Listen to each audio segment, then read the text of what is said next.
담화총사 불교설화 38편 부처님과 한 방울의 물. 작은 것의 가치를 아는 마음. 어느 날 부처님께서 제자들과 함께 길을 걷고 계셨다. 햇살이 따뜻하게 내려앉은 오후였다. 길가에는 풀들이 조용히 흔들리고 있었고 멀리서 새들의 소리가 들려왔다. 오랜 시간 길을 걷다 보니 제자들 가운데 한 사람이 목이 말라 힘들어하고 있었다. 부처님은 그 모습을 보시고 가까운 시냇가로 가서 물을 떠오라고 말씀하셨다. 제자는 급히 시냇가로 달려갔다. 하지만 막 물을 떠오려는 순간 소 몇 마리가 시냇물을 건너가며 흙탕물이 일어났다. 맑던 물은 순식간에 흐려졌다. 제자는 물을 떠올 수 없다고 생각했다. 그는 다시 부처님께 돌아와 말했다.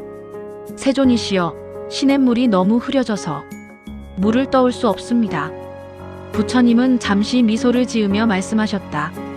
조금 뒤에 다시 가보아라. 제자는 다시 시냇가로 갔다. 하지만 물은 여전히 흐려 있었다. 그는 또다시 돌아와 말했다. 아직도 물이 맑아지지 않았습니다. 부처님은 차분한 목소리로 말씀하셨다. 조금 더 기다렸다가 다시 가보아라. 시간이 조금 더 흐른 뒤 제자는 다시 시냇가로 갔다.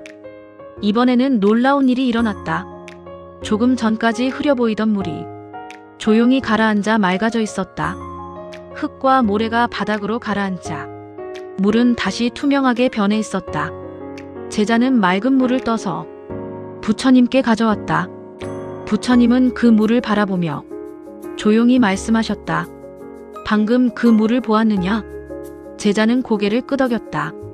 조금 전에는 흐려 있었지만 가만히 두니 저절로 맑아졌습니다. 부처님은 부드럽게 말씀하셨다. 사람의 마음도 그와 같다.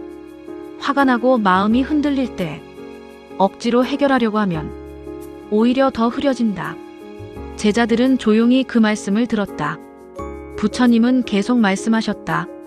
하지만 잠시 멈추고 조용히 기다리면 마음속의 흙탕물도 저절로 가라앉는다. 그러면 본래의 맑은 마음이 다시 드러난다. 제자들은 그 말을 들으며 자신들의 마음을 돌아보기 시작했다. 부처님은 마지막으로 이렇게 말씀하셨다. 지혜로운 사람은 마음이 흐려질 때 서두르지 않는다. 잠시 멈추고 바라볼 줄 알 때 마음은 다시 맑아진다. 그날 제자들은 시냇물 한 방울 속에서 마음의 법을 배웠다고 한다. 담화총사의 한마디. 마음이 흔들릴 때 억지로 해결하려 하면 더 혼란스러워질 수 있다. 잠시 멈추고 조용히 바라보는 시간이 필요하다. 흙탕물이 가라앉으면 맑은 물이 드러나듯 마음도 고요해지면 본래의 지혜가 드러난다. 지혜로운 사람은 서두르지 않는다.